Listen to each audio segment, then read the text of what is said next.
If you follow me on Instagram, you'd have seen a post I made a couple weeks ago stating that international students do not qualify for community service as nursing students. And as a result, this complicates, a few things for me as an international student. So in this video, I'm going to be telling you a few options that you might have after studying nursing as an international student, just to help you better prepare yourself should you enter nursing. Obviously, this is information that is valid on the 31st of May 2021. Obviously, things might change as the years go by, so definitely follow me on Instagram as I'll be giving you updates towards this issue on there. I don't think I'll make another video regarding this. So just background information so you understand what exactly is going on here. After you finish studying nursing in South Africa, you need to be registered by the South African Nursing Council, which is a professional body that registers nurses to be able to practice independently without being under supervision.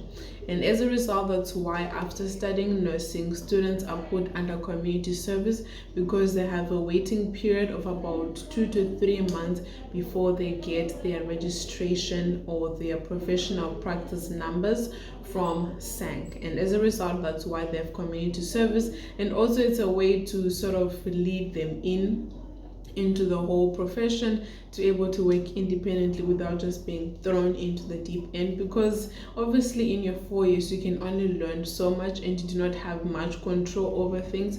As a result, when you become a community professional nurse, you've got that time to adjust from being a student to being a registered nurse. So I reached out to SANC and I asked them, well, how long does it take for them to register you as a professional nurse after graduation? And from their email, I'll put it over here, it said about 6 to 8 weeks. But from the conversations that I've been having with other international students, they say it might take longer.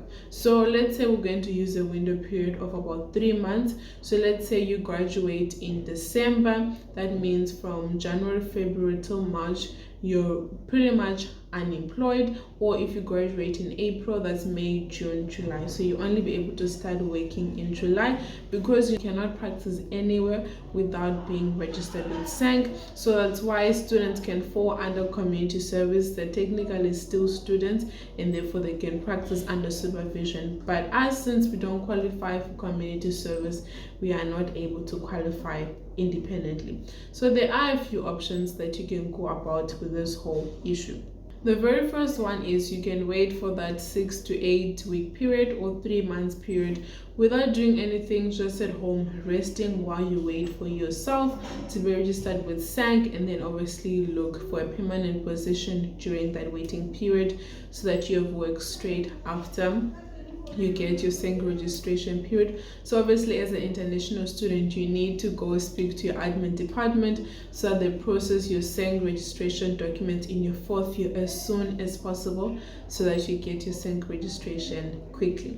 The second thing that I heard that you can do is you can work for agencies. There's certain agencies that take you under their wing and you can work while you're still waiting for your SANC registration.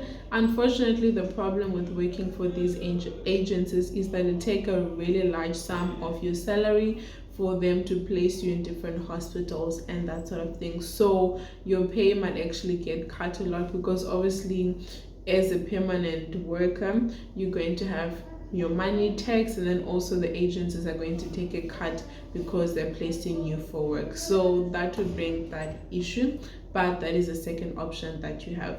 Third thing you can do is straight after your 4th year exams, you can look for part-time work to do during that waiting period, and also while you're looking for a permanent post, so that you can make some money while you're waiting for yourself to be employed. And the very last option that you have is you can move overseas. There are a lot of agencies that will be more than willing to take you so that you can work in countries like Canada, the US, and the UK. There are agencies that do take you while you're still waiting for your SANC registration. But the issue with this one is the whole application of your visa and that sort of thing might actually end up taking the exact same time as your SANC registration, so it might not really be a quick fix issue. So these are the 4 options that I have for you as of right now, of the things that you can consider doing after graduating. I'm not going to tell you what the best option is. You just have to look at the pros and cons of each one and to see which one works for you,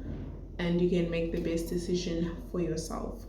As a result, I've never really experienced any of this. This is just from my research, speaking to my lecturers that are international students or other sisters that I saw and spoke about this whole issue, and these were the advices that they gave me. I would definitely give you more information as I go through the whole process, as I graduate and that sort of thing, for all the younger nursing students that are going to be coming in after me. But unfortunately, this is the issue that we are faced with, and we just have to deal with it. Because honestly, for me, I just like, it's 3 months. You literally can just take the 3 months for you to relax and just get over the stress of, you know, university, it's done, and just celebrate and that sort of thing. But unfortunately, we will not be able to get into work immediately. And also, I mean, those that are starting their community service here, they also have a waiting period while they're waiting to replace in the different parts of South Africa. So it might actually end up being the exact same thing, but it just sucks that we do not qualify for community service, and we have to do a lot of work to find a permanent post.